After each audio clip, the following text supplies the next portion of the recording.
أهلا بيكم في حلقة جديدة من مراية الروح. في ناس أول ما بنشوفهم بنحس إن روحنا عارفاهم من زمان، بنرتاح ليهم ونضحك معاهم بدون مجهود، بنحس معاهم بالأمان كأننا نعرفهم من زمان. وفي المقابل في ناس تانية بنحس معاهم بثقل أو بننقبض حتى لو كانوا مبتسمين أو بيحاولوا يكونوا لطاف معانا. السر مش في الشكل ولا في الكلام، السر في الذبذبة. الروح اللي ليها تردد زي موجات الراديو، لما بتكون الموجات قريبة بيحصل اتصال، ولما بتختلف بنحس بالنفور حتى لو من غير ما نفهم ليه. الإنسان مش جسد بس، هو طاقة ومشاعر وذبذبات بتتحرك طول الوقت. كل فكرة بنفكرها وكل إحساس بنعيشه بيطلق طاقة معينة حوالينا، وده اللي بيخلي أرواحنا تتعرف على بعض حتى قبل ما العيون تتقابل. لما بتقابل شخص هادي طاقته لطيفة ومتصالح مع نفسه، روحك تلقائيا بتحس بالراحة لأن الذبذبة اللي خارجة منه تشبه السلام اللي جواك. أما لو قابلت حد مليان غضب أو توتر بتحس إنك عايز تبعد، مش لأنك بتحكم عليه، لكن لأن طاقته مش متوافقة مع طاقتك الحالية. الطاقة ما بتكدبش، حتى لو الناس لبست أقنعة أو تظاهرت بالقوة، روحك بتعرف الحقيقة قبل ما عقلك يحللها. وده ليه؟ لأن ربنا قال: ونفخت فيه من روحي.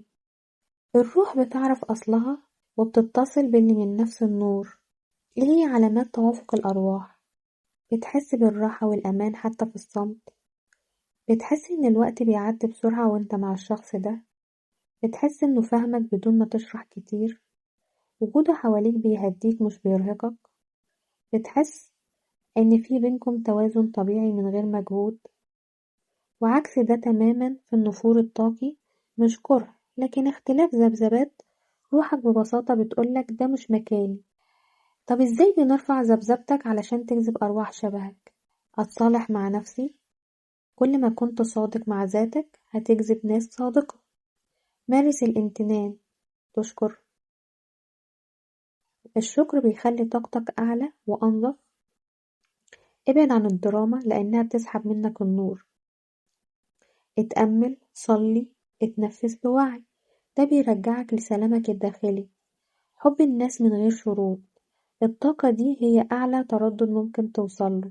مش لازم كل الناس تحبك ولا لازم ترتاح لكل الناس. خليك متصالح إن الروح بتختار قبل العقل، وكل شخص بتقابله في حياتك له سبب، يا إما يعلمك يا إما يشفيك يا إما يكون نور يكملك. وفي النهاية ما تجبرش نفسك على وجود يرهقك، ولا تبتعد عن روح تشبهك عشان الناس مش فاهمين. لو ارتحت لحد اشكر ربنا على النعمة دي، ولو نفرت من حد كمان اشكر ربنا على البصيرة، لأن كل طاقة بتقربك لخطوة من السلام اللي مكتوب ليك. اشتركوا في قناة مراية الروح وفعلوا الجرس عشان يوصلكم الحلقات الجديدة، وشاركوا الحلقة دي مع اللي بتحسوا إن أرواحكم دايما ترتاح معاهم. أشوفكم على خير يا رب.